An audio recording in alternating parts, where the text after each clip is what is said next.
ایک آدمی شریعت کی ایک نص کی مخالفت کرتا ہے، مثال کے طور پر کسی جگہ بھوکا پیاسا مر رہا ہے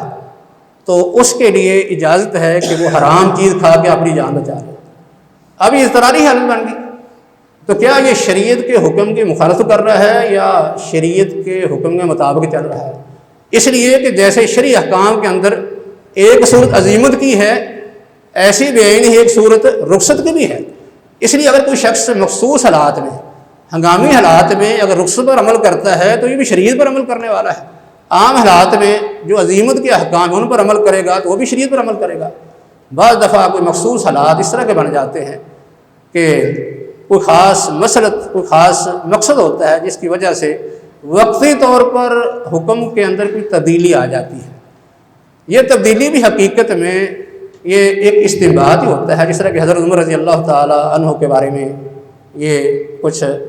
احادیث ہیں یا ایسے واقعات ہیں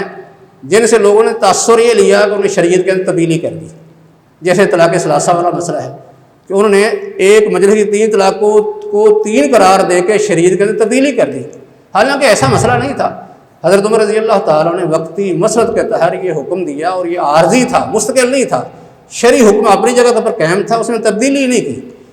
اور اس کی انہوں نے وضاحت بھی کر دی کہ لوگوں نے اس طرح جو ہے اللہ کے حکم کو مذاق بنایا تو ہم نے چاہا کہ ان کو اس طرح سزا دیں تاکہ آئندہ سے اپنی کی اصلاح کر لیں۔